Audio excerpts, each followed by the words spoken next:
Some questions here. Okay. So Rob Deptford, friend of mine's checking in. So, hey, everybody, I think we're live. So thanks for joining this live recording of the Doug Thompson podcast. I have the honor of Mr. Mark Metry. It's not often I get to talk to a top 100 podcaster, especially one that's probably about the same age as my oldest grandchild. So this is like a little reverse mentoring, and I've looked forward to this opportunity, Mark, and thank you for generous giving of your time. So, Mark, I'm going to turn the tables on you. Ask that question that if you've listened to the Mark Metry podcast, which you all should have. How do you spend your time on planet Earth?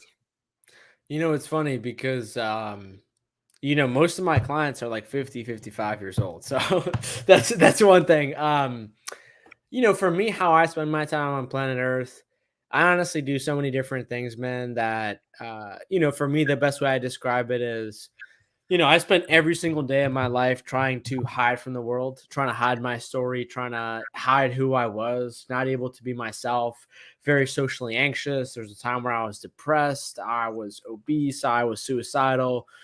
And now I just do the opposite of that, where all I do is share my story. All I do is help people go through the same exact issues that I face. So that's what I do on planet Earth. And then also I like cooking a lot. I like cooking great food.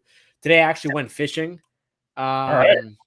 So yeah, I was just trying to have fun, man, Bad day fishing is better than a good day at work is something what I used to hear a lot on that. So were they biting today?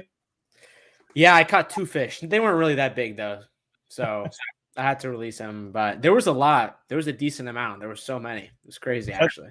Yeah, it's fun just to sort of pass the time and get to do that.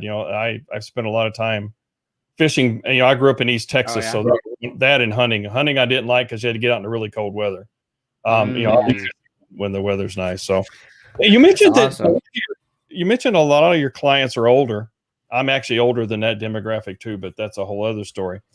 But why do you think it is that that you have that appeal to? And I've done this at work. I call it reverse mentoring. Because a lot of times the traditional vision of mentoring is this old dude helping out somebody young. Why do you think that is? That's a great question. I think it's probably for 2 reasons. I think one, they probably read my book or they read my stuff and they're like, oh wait, I feel the same exact way. I'm just like this. But how did this dude figure it out, when he was super young? And so I think they see themselves in me and they see them younger selves in me, which then leads to number 2, which is like a lot of them have, I don't want to say regrets, but a lot of them were like, man, I wish I was Mark because that would have been me if I used my full potential. So a lot of them are like, have neglected their issues for so many years that they're at this point where like, oh shit, I have to do this. So then they see me, on wherever, my podcast, LinkedIn, and they're like, hey, what's up, man? It's the biggest thing. No, I mean, it's great that they feel comfortable to do that. I have kids, again, I have kids that are older than you are. And I look back and what, as a parent, you watch them grow up and you watch them sort of grow and mature and change. But I try not to set expectations based on other people, and looking back, I think saying, yeah, Mark was really great, and I could have done that back then, and I'd been the next big. They didn't have Minecraft, they didn't, but the situations are a little bit different. But the fact that you got to the point where you were hiding and you were doing these other things, I'm a little bit of an introvert. Nobody would believe that, but if I get in the crowd, I'm sort of like hiding over in the corner until somebody talks to me. And I get that from you a little bit too. That you can talk to anybody if they came up to you. But where did you go to sort of addressing this? And you said you reached rock bottom. I mean, did you have some pit stops along the way where you thought something might go on and just it was too hard to change? That's a great question. So I mean, really for me, it was just like, I just like had no idea what mental health or social anxiety was. I just didn't think those things were real. And so I thought that whenever these things happened in my life, I was just like, oh wow, I'm just like stupid, or I'm just like this, and I'm just gonna be stuck like this forever. And so it really wasn't until I sort of like saw the science behind it where I was like, interesting. There's millions of people who literally have the same exact issue as me. and let me just try to see what they've done. Let me try to see stories, for example, of like what they have done. And so I think that for me was my first kind of step that I took on my road after I had reached a point to where I was literally suicidal, where I was like, man, this is like, I'm going to be a statistic. So I reached this level where I was like, you know what, let me be a good statistic. And it took me many years to climb out of, but it was a very brutal process for sure. Yeah. And I've had failures and stuff, not to that extent that you did. I'm glad that you were able to turn around, but it's, if you have to sort of get, as humans, we don't like change.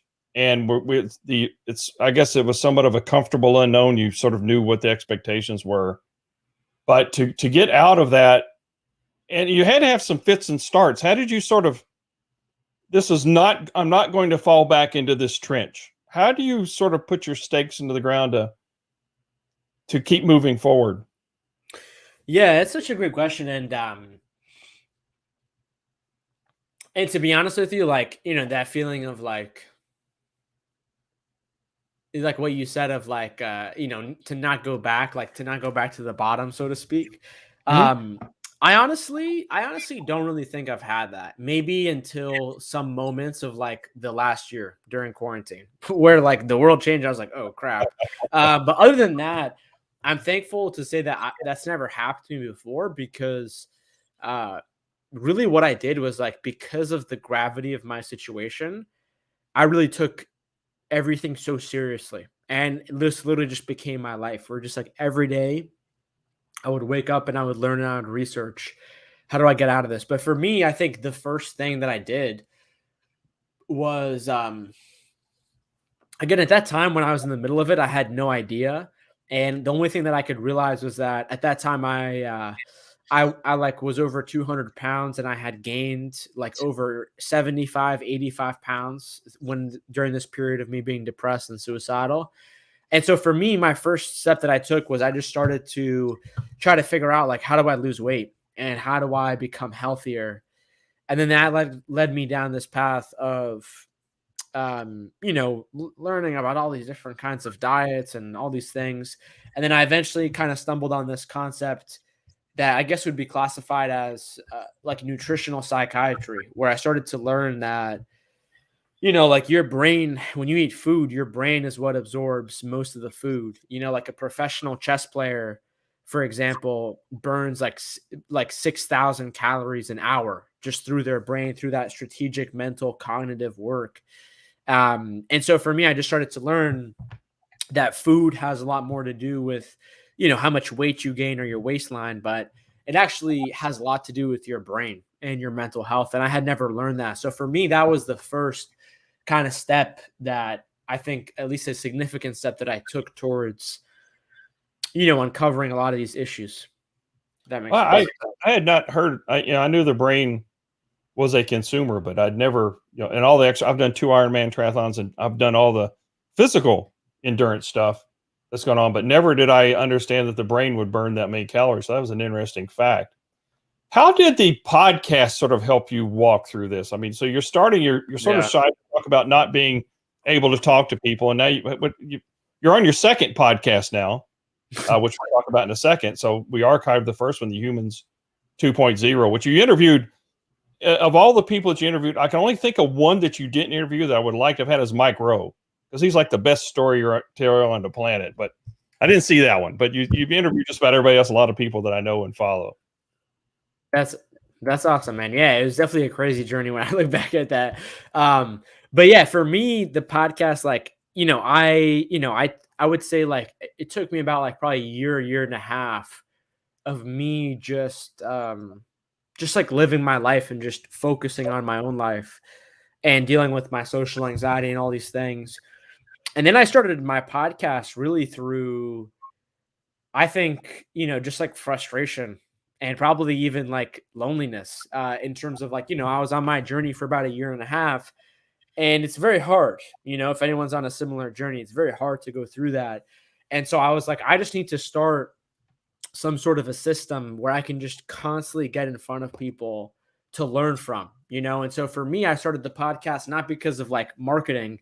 It was just like, hey, if I want to learn about this topic for my own life, then I would use my podcast as a way to, reach out to like the top 10 experts I could get a hold of to interview them about that topic and just like honestly just like selfishly learn. And that's what it was. And that was the best because it helped me a lot. And then it also, helped my skills as well, other skills. So it was definitely a crazy journey, and my network and all these things that happened as a result. Yeah, it sounds like it's not a selfish journey, but you wanted to take people along on the journey and your motivation to keep learning more about, hey, it's like doing a marathon or anything else. It's one step at a time that you're taking. And while you're in that moment, it's very small and it doesn't seem like you're doing much. But if you look back, you mentioned about it earlier, if you look back over this time, you can see where you were constantly growing, even if it was inch by inch, and it adds up to it's the consistency of working at it. Yeah. Yeah. And that's exactly it. And it was just like literally just trying to make every day count and like literally just being in a spot where I would just wake up every day and, I honestly just, it just like became my life. And like, that's what happens. If you have anything that comes in and just kind of like messes up your life, and you just like become obsessed with it, that's what happens, and so there's pros and cons with that. But, yeah, it was truly an amazing process and I'm so grateful, and it completely changed my entire life and I would do it again. Well, yeah, and you would do it earlier. It was just sort of like me. I would start it earlier and do these other things as well. So what you decided to end the 2.0 because you have your passion change a little bit, or do you think you sort of learned all you could out of the original one?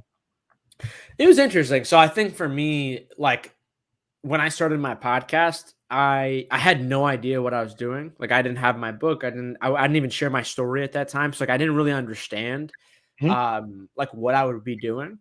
But then the more and more I evolved, I was just like, my podcast kind of went from, just kind of like, I guess, general like self-improvement, self-development, mindset stuff to more focusing on mental health, to more kind of on, social anxiety related things like confidence and, mental health.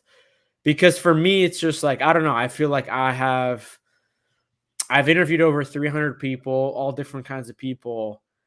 And I feel like that's the most important stuff that I could be talking about and using with my time and my purpose. So for me, it's just like a matter of, like, I just have to do this. Like, I don't know how to describe it.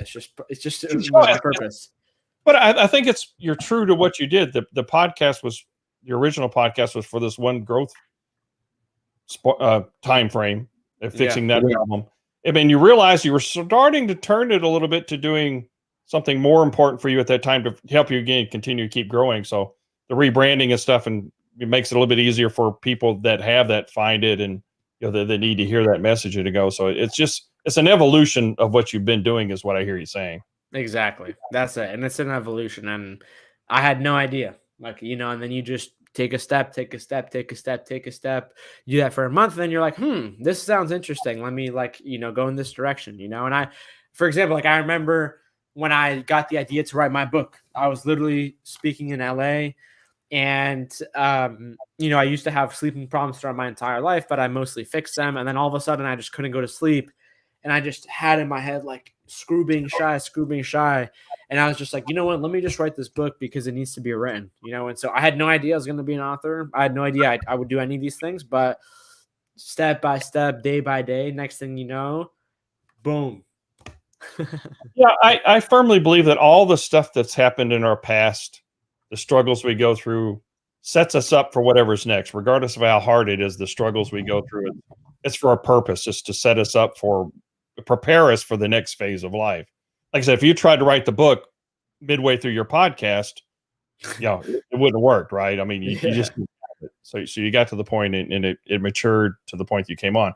So I want to talk about your TED Talk a little bit, because I did a TED Talk too. Scared the crap out of me. Nice. It wasn't the speaking part, because I've spoken in front of thousands of people, and that never really bothered me that much. But I got into the TED thing where I had to.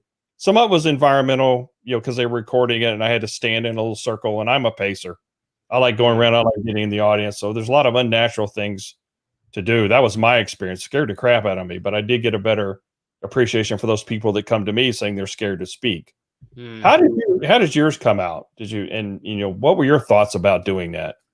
Yeah. So, like I went from someone who, had like tremendous anxiety, social anxiety to, really just like, I would say uninstalling it from my system and going on this crazy journey and being able to be confident and literally being a speaker. Like I've spoken in all different kinds of cities and all over the US. I've spoken to hundreds of people. I've done it probably over 100 times now. And, there's always still a little part of me that gets nervous, but to be honest with you, it's not really, it's not a thing. It's not an issue for me anymore. Believe it or not, what I did have an issue with for some reason is, I didn't have any problem speaking, giving the TED talk, but, the day that the TEDx talk came out, it was through like a live streaming event.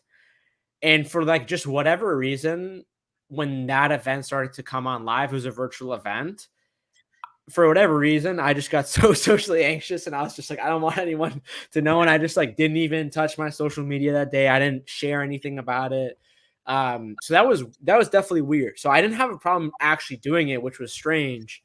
Not that I've had that problem before as like a professional speaker, but I definitely had a problem watching it. So I actually didn't watch it. So that for me was kind of the trip up that I faced first then. Yeah, I couldn't watch mine for a year. And the reason being is, one, I don't like watching things of myself and all that. I'm horrible about doing that. But in my head, I knew the talk that I wanted to give was not the one that I gave, right? Because I played this in my head. That's the worst. But but it wasn't the one that but as I went back a year later with the lens of, hey, I don't know what this was. I don't know what I perceived and watched it. It wasn't that bad, but that was my sort of challenge with it. Is I knew in my head it was different. It was a different track that was going on that didn't match what I executed on. So again, it wasn't that it was bad. It was just they didn't match. Have you ever had that sort of disconnect between? Yeah, that's such a great comment. I've had this happen to me twice. That I can recall of. I had it happen to me once in person. I was speaking in New York City next to like a couple of awesome people, and I just remember walking away and I'm just like, holy crap, I sucked. Like I was just like, man, that was terrible. And then looking back at it, no, of course it wasn't terrible. And then I had this other time where I was interviewing someone who I really looked up to and who had gotten me like really started on my journey back on Humans 2.0. And during the interview, I guess I was just like so nervous that I just like remember when I was doing the interview, there were like 5 moments where I was like, oh my God, Mark, you messed up. That was the worst possible question. Like, oh my God, like everything is terrible. But then, but then I remember the next day listening to it, and I was like, oh, this is completely fine. Like this sounds great, And so I've had both of those that I recall. It's definitely interesting. I've never talked about that. I wonder what that is. Yeah, well, some of our inner critic, because we sort of build ourselves up, and we're always tougher on ourselves than other people are. At least I am, and I talk to a lot of people the same way.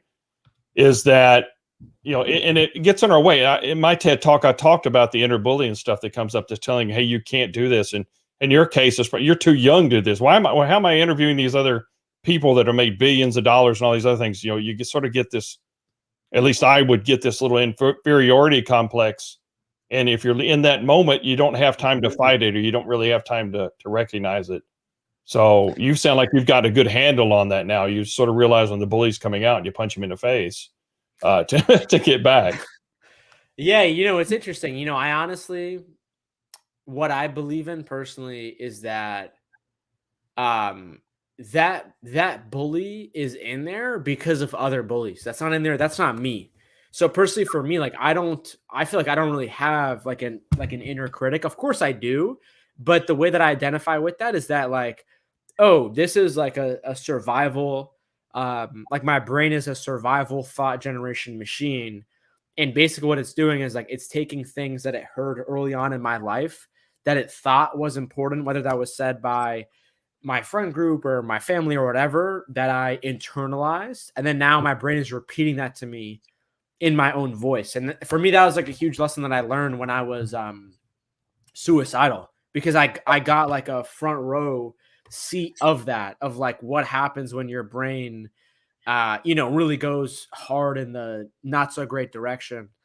And it's interesting too, what you say about age, because like, I feel like personally for me, despite what I went through wasn't great, but having social anxiety for my entire life, I was always nervous to talk to people, And so for me, once I started to learn how to get out of that, I then really realized that I have to put my mind in a different state of mind. And if I can put myself in a different state of mind, then the inner critic, everything else just goes away. It's just me in the present moment. And I can just deal with the moment as it is right now. And when you're in that situation, there is no such thing as, oh, this person's age is older than me or whatever. And like, I honestly, I mean, maybe sometimes that issue may happen, but I feel like I am never in a situation to where I feel like, I'm not good enough, or like my age is an issue.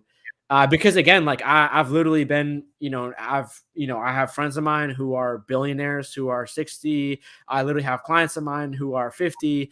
I've been in boardrooms with all kinds of executives and CEOs and felt totally fine, and so it's one of those things where it's like, like if you've gotten that direct, if you've sort of seen that fear happen to you in real life every single day of your life for 10 years, and then you start doing things differently, you start to realize that, that fear is a byproduct of your brain, not really you. And I think that is like huge, because I think a lot of people, they associate with that. They think that's part of their identity. And maybe it is for some people, but I know for me, like, I don't even think of myself as a confident or not confident person, because I just show up and I just am myself. And I don't really care if someone, thinks of me that I'm confident or not confident or so on and so forth, only because I have faced this issue for my entire life, because I know like my brain is going to put me in this cycle.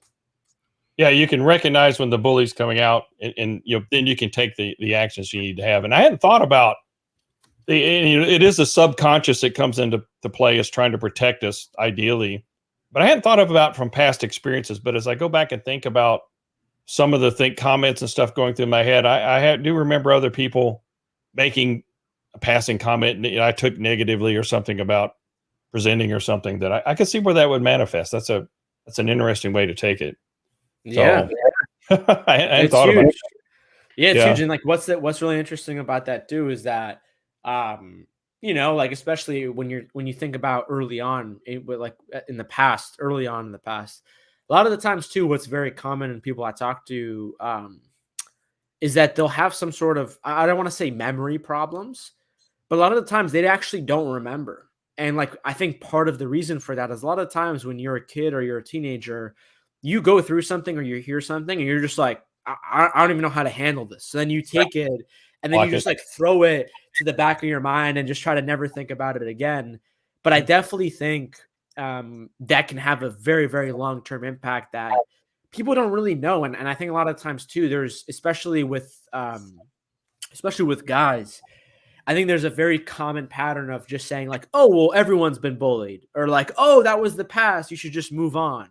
And I think these things are sort of said to, maybe even discredit yourself. And yeah, I mean, it's not like you should be constantly thinking of your past, but whatever you haven't understood about your past still wants to understand you. And the more and more I've learned is that, like, when we think about the past, it's not like this, it's not like you look at the history of your web browser. It's not like this book where it's like a history book and you're like, wow, in 2000, no, your past is like this working organism inside of your mind and sort of your memory. And I think that's really important for us to realize, because there's actually different skills and tools and habits that you can do to actually change the way that you think about yourself and to actually uncover some deeper things about yourself that maybe have been suppressed. I had to go through it, and it's I'm definitely trying to figure out how to talk about this more. I'm not sure how, but I definitely think a lot of people face this. So it's interesting. Yeah, is that sort of the mission of the new podcast, is sort of trying to work through these things yourself to help share with other people? Yeah, for me, my podcast, like what it's really about is so far I think I've had 2 interviews out of 40 episodes. And so most of the episodes now I've gone from a place of just like interviewing people to be like, "Hey, what's your story? What do you do? What, tips, all this stuff." To then now just trying to find like a very specific aspect. For example, like how do you go to sleep and you have social anxiety or you face, any kind of mental emotional health issue.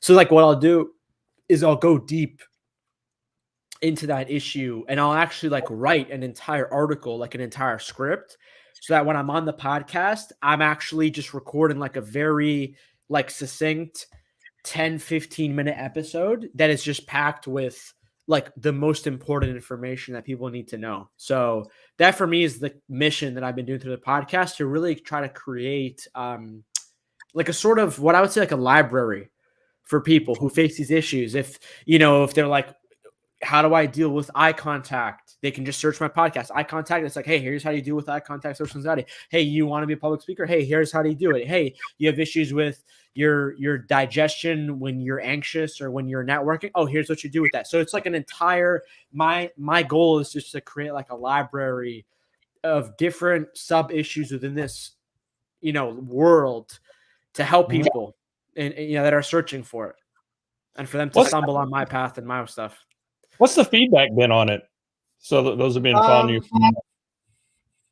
I mean, so far so good. I mean, I think last week I did get a 1-star review because the person said this podcast would be good if he didn't promote his program or he didn't like have ads. And he's like 60-75%. It's like, okay, I'm sorry that I've literally executed a podcast for 4 years and I'm literally going to talk about something for 30 seconds, 60 seconds so that you can listen to it for free. You can leave. Don't listen to my podcast. Take care. Other than that, the podcast has been great for the most part, the feedback that I've been getting. And it's awesome. Like, for example, yesterday I was on a call with someone who has been listening to my podcast for the last few months. And like literally he just like would tell me like, I've been doing everything you've been talking about my podcast, and it literally changed my entire life. And like at this point, I'm at a spot where I hear that multiple times a day, and it's definitely crazy. It's definitely crazy for sure, whether it's about the podcast or something else. But I'm definitely very grateful. That's sort of my mission, is that if I've positively impacted somebody, like I go to do a speech somewhere or talk to somebody or do a podcast that touches one person and helps change their life, then it's been worth all the effort and all that you put into it. I mean, just the one person. And it sounds like you're doing that at scale now, which is really pretty cool. So in addition to the podcast, and you talked about coaching, so here's your commercial that you can go ahead and promote. What are that you're trying to, because again, I talk to a lot of people that, obviously suffer to a certain extent or the same. And I can even see that myself from the stuff that you're doing. So what else are you doing to sort of give back?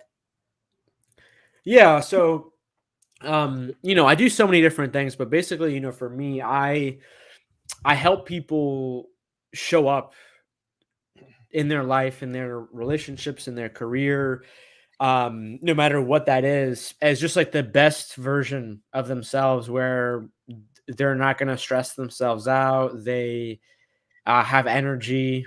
They can use their mind, not let their mind use them. Mm-hmm. So that's really what I've been focused on, whether that's individual or at like a group level, or in companies, or in schools or organizations. That's really the majority of where my work kind of lies. And yeah, it's so interesting. I've been on this journey for so many different years. I've met so many different people. I've been through so many good, so many bad things, and at the end of the day, like, I still don't really know how to promote myself. So I don't even know how to, I'm not going to take you up on that commercial, but. Okay. Well, you can go check out the website. We'll put all that stuff in the show notes and do that. You can take on, that's not a problem. But I do want to follow, I mean, because we're all on this journey. I used to, somebody asked me what was my purpose in life, and is a mentor of mine that I had. And she kept asking me this question: why do I want to have a podcast? Why do I want to do public speaking? Why do I want to do that. And I kept coming up with answers. And it's one of those things where you're trying to reduce it down to the least common denominator. And I thought I had the basis, and I was out for a run one day, and it goes back, not to get a little religious on that, but Jesus, we were put here as Jesus was an example to serve other people, to sort of, not necessarily to be slaves to them, but to help other people be better, to help them improve. And as a society, we sort of lift everybody up to do that. And you're definitely doing that with what you're doing. And that's sort of and when I got that helped me realize that, okay, fine. That's where I said, okay, if I can help one person, that's my measurement to go on and do that. Yeah, I think that's awesome. And, to go off then that Jesus note, like, for example, like when, like Jesus was, and I remember in 2018, I got the chance to go to Israel.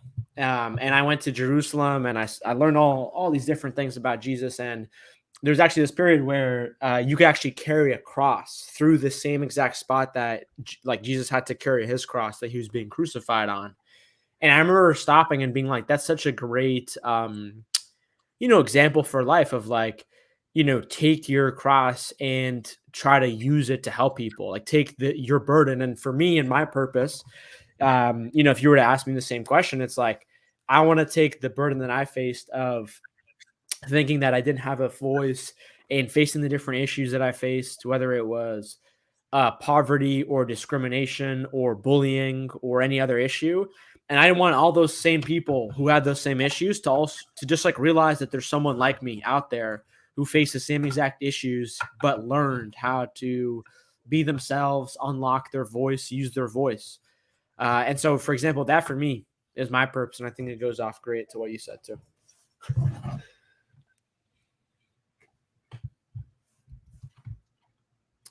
Doug, I don't know if your mic is muted, but I can't hear you. I don't know if that's just me. Okay, there we go. I forgot to unmute it. Podcast fail number one. Oh. So it's human. So I was interviewing a woman. She was voted one of the top 10 IT people, security in Canada. And her goal in life was, there was nobody in the role models that are out there. There was nobody that looked like her or that came from that she could sort of model and emulate. And I think that's what you're doing. You're talking about coming from that humble background and doing that in the shyness. You're setting that as there is somebody like them that people can identify with, that can then look up and sort of help model after. Because there's a lot of other models out there, but you're filling a big niche, which I think will be very impactful for the world as we sort of move forward. Yeah, thank you. And like that's the same exact problem that I have. Growing up in America as an Egyptian American, whenever I saw TV, nobody looked like me or even the people around me. And so when you go through that, your brain gets to understand patterns. And honestly, for me, not that there's anything necessarily wrong with it, but I honestly just thought I would work at McDonald's for the rest of my life and just be a loner. Like that's literally what I thought. And that's the path that I was on. And I'm so grateful that I was able to change that. And the reason why I was able to change that was not because I'm like special or talented, is just because I just followed a process throughout the days of my life. That's really it. And the more ways that I can communicate that process and make it easier for people to do and digest, that's my purpose. And if they, want to use me as a story or role model, I think that's also very important too, to look at people's stories and to learn. And I know that for me was a huge step as well to learn of like other people's stories that, were similar to me and what did they do? How did they make it out? So, and I also think that's, why your work is great too in helping people share their stories. So thank you for what you do too. Yeah. I always say that everybody's got a story within them. It's just, we've got to figure out how to unlock it. And you figured out where that was. Boom. Well, Mark, keep up the great work. Again, we'll put all the stuff that you're doing in the show notes. You're very humble on that. Again, I've watched you for years and listened to you for years growing up. As you were growing up, I've basically, yeah. I'm still a 12-year-old inside, so that's part of my problem. Me too. My mind goes back to being 12. My daughter tells me that all the time. So it keeps, Don't lose that. And I like staying in touch with different generations because that gives me a better picture of the world, right? Because I try not to be very myopic about it. So thank you for coming on. Good luck with what you're doing. I look forward to some more great things, and I hope to connect with you again in the future. Of course, man. And mostly all my friends are older too. So keep it up. And I hope to connect with you too. And thank you to everyone out there for watching this. This was awesome. Well, thanks a lot, everybody.